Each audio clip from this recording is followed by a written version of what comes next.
12월 3일에 만나는 하나님 말씀은 다니엘서 8장 1절로 14절 말씀입니다. 악의 세력을 허용하시고 고난의 한계를 정하시다. 8장에 들어섰는데요. 8장에서 우리가 만나는 것은 다니엘이 경험한 두 번째 환상 이야기가 등장을 합니다. 지난 환상들이 세상 역사의 전체 대강을 우리에게 알려주는 그런 말씀이었다고 한다면 다니엘서 8장의 내용은 이스라엘을 중심으로 또 성전을 중심으로 세상 역사가 어떻게 흘러가고 하나님께서 어떻게 개입하시는지를 나타내는 말씀이 8장의 환상 내용입니다. 이것은 여전히 이스라엘이 구원 역사에서 중심 역할을 하고 있는 것을 우리에게 알려주시는 말씀이지요. 그 땅에 어떤 일이 생기게 되었는지 본문을 통해 살펴보겠습니다. 첫 번째 살펴볼 말씀은 1절과 2절입니다. 다니엘이 두 번째 환상을 보았을 때 기체목을 붙여보았습니다. 나 다니엘에게 처음에 나타난 환상 후 벨사살 왕 제3년에 다시 한 환상이 나타나니라. 내가 환상을 보았는데 내가 그것을 볼 때에 내 몸은 엘람 지방 수산 성에 있었고 내가 환상을 보기는 을레 강변에서니이다. 1절은 이 환상이 시작된 시기에 대해 말씀하고 있죠. 벨사살 왕 제3년, 벨사살 왕 제3년을 설명하는 많은 역사적인 지표들이 있습니다. 그런데 이 모든 것을 다 다루자면 우리가 역사가가 되어야 될 형편이니 다 제쳐두고 여기에서는 벨사살 왕 제3년을 주전 550년경이라 그렇게 이해하도록 하겠습니다. 이렇게 이 역사에 대한 연도 부분이 복잡한 이유는 나보니두스가 오랫동안 섭정을 했었고 왕으로 즉위하고 난 다음에도 여전히 외치와 내치를 나누어서 각자의 역할을 지속했기 때문입니다. 지금 주목하는 것은 벨사살 왕 제3년, 다르게 얘기해서 얼마 남지 않은 시간에 하나님께서 다니엘에게 두 번째 환상도 보게 하시는 이 사실이 나타났더라 하는 내용인 것이지요. 2절 말씀을 보시면 몸과 환상 가운데 보는 것이 분리되는 것을 말씀하시는 내용이 등장합니다. 2절 말씀을 보시면 환상을 봅니다. 몸은 분명히 엘람 지방 수산 성에 있었습니다. 그런데 정작 환상을 통해서 보게 되고 느끼게 되는 것은 을레 강변이었더라 이렇게 말씀하고 있죠. 이 말씀이 의미하는 바는 하나님께서 우리의 몸과 영혼을 주장하시는 분이시며 하나님 손 안에는 이곳에 사람이 있든 저곳에 사람이 있든 그 옮기시고 나타내심이 잠시 잠깐의 일이다 하는 사실을 확인시켜주는 것이지. 결국 다니엘은 매우 놀라운 것을 경험하는 것이죠. 몸 따로 보는 것 따로. 무엇을 보았을까? 이 다음 내용에서부터 차근차근히 설명 가운데 등장을 합니다. 두 번째로 살펴볼 문단은 3절 4절입니다. 두 뿔을 가진 숫양에 대한 이야기이지요. 내가 눈을 들어 본즉 강가에 두 뿔 가진 숫양이 섰는데 그 두 뿔이 다 길었으며 그 중 한 뿔은 다른 뿔보다 길었고 그 긴 것은 나중에 난 것이더라. 내가 본즉 그 숫양이 서쪽과 북쪽과 남쪽을 향하여 받으나 그것을 당할 짐승이 하나도 없고 그 손에서 구원할 자가 없으므로 그것이 원하는 대로 행하고 강하여졌더라. 3절 말씀을 보시면 두 뿔 가진 숫양이 등장을 합니다. 짐승은 대부분 나라와 관련이 있었지요.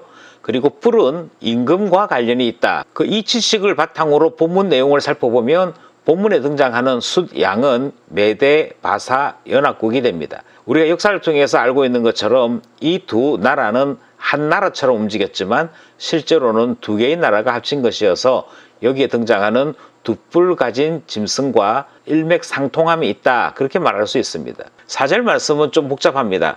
내가 본즉 그 숫양이 서쪽과 북쪽과 남쪽을 향하여 받으나 그것을 당할 짐승이 하나도 없어 그 손에서 구할 자가 없으므로 이 숫양이 하고 있는 일은 서쪽, 북쪽, 남쪽으로 계속 영토를 확장하며 뻗어나가려고 하는 것 같습니다. 오늘 본문에 등장하는 서쪽은 메데바사를 중심으로 서쪽이라는 의미이고요. 이것을 오늘날의 지형으로 옮기면 서쪽에는 바벨론, 시리아, 소아시아 그리고 그리스라고 하는 나라들이 배치되어 있었습니다. 세 번째 문단은 5절에서부터 7절입니다. 5절에서부터 7절 사이의 내용은 숫 양을 이기는 숫 염소가 출현했다 하는 내용이지요. 5절 내가 생각할 때에 한 숫염소가 서쪽에서부터 와서 온 지면에 두루 다니되 땅에 닿지 아니하며 그 염소의 두 눈 사이에는 현저한 뿔이 있더라. 그것이 두 뿔 가진 숫양 곧 내가 본 바 강가에 섰던 양에게로 나아가되 분노한 힘으로 그것에게로 달려가더니 내가 본즉 그것이 숫양에게로 가까이 나아가서는 더욱 성내어 그 숫양을 쳐서 그 두 뿔을 꺾거나 숫양에게는 그것을 대적할 힘이 없으므로 그것이 숫양을 땅에 엎드려뜨리고 짓밟았으나 숫양을 그 손에서 벗어나게 할 자가 없었더라. 5절에서부터 숫염소 이야기가 등장을 합니다. 서쪽에서부터 왔다라고 했으니까 이 서쪽에 해당되어지는 나라로는 바벨론 지역, 좀 더 멀리, 가장 멀리 보자면 그리스 지역, 그리고 특별히 마게도냐까지를 생각할 수 있게 되는 것이고요. 두 눈 사이에 현저한 뿔이 나타났다라고 하는 것은 매우 탁월한 한 왕이 있었음을 의미합니다. 알렉산더 대왕인 것을 어느 정도 짐작하게 됩니다. 6절은 알렉산더 대왕의 전쟁 방식에 대해 설명하고 있습니다. 성경이 소개하는 전쟁 방식은 두 뿔이 꺾이게 된다 하는 말씀이 6절에 등장을 하지요. 그런가 하면 같은 6절에서 땅에 엎드려뜨리고 짓밟았다 이렇게 소개하고 있습니다.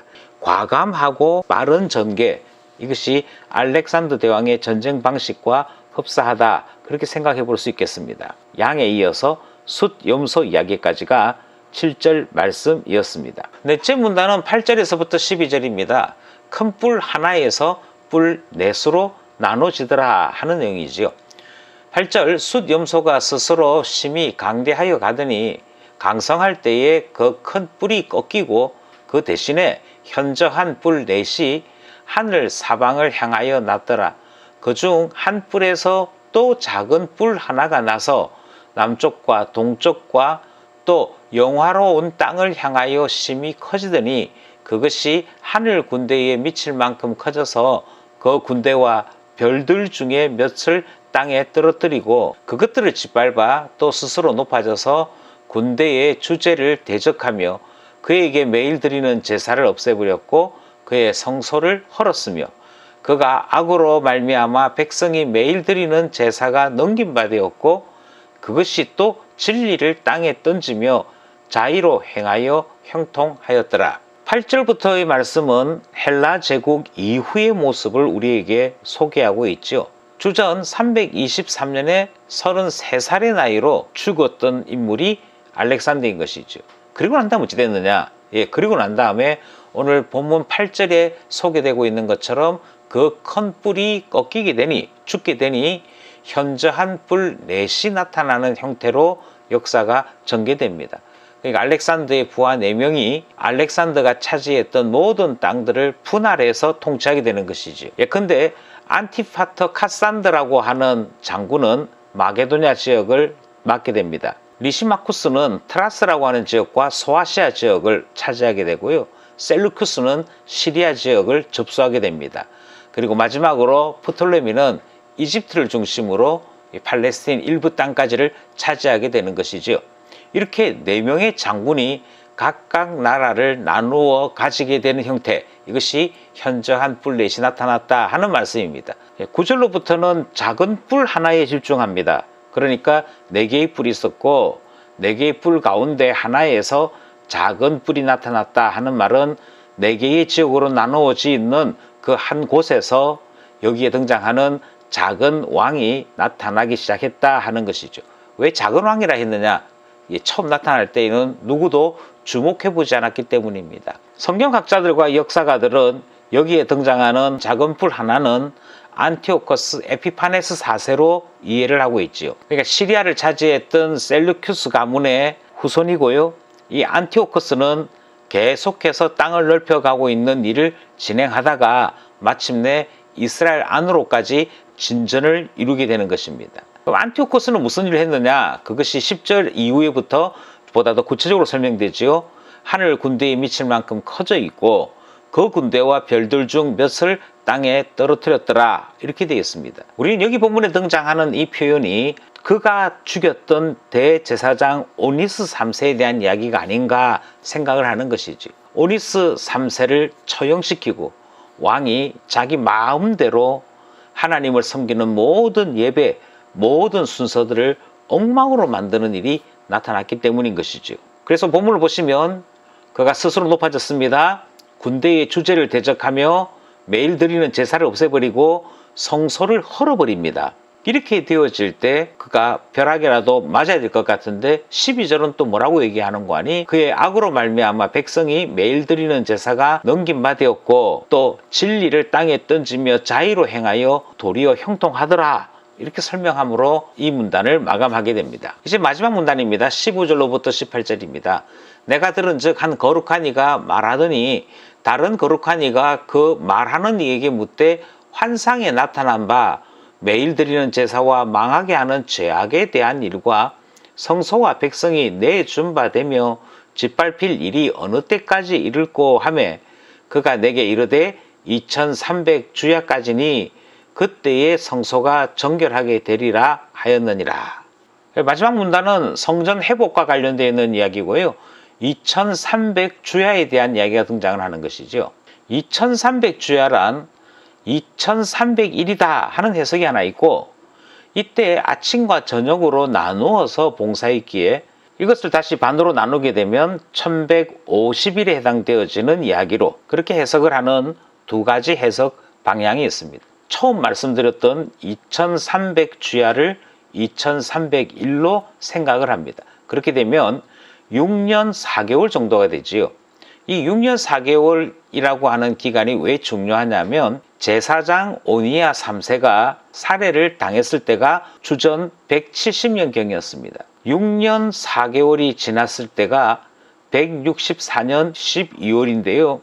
이때 성전을 재봉헌하게 됩니다.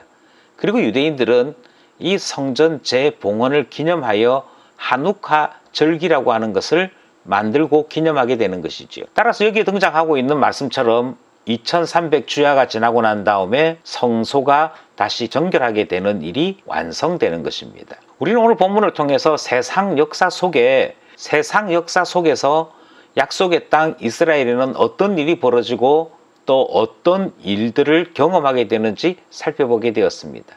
성전이 있는 이스라엘, 하나님의 나라라고 불려졌던 그곳도 여러 풍파와 여러 바람을 맞는 것을 보게 되는 것이지.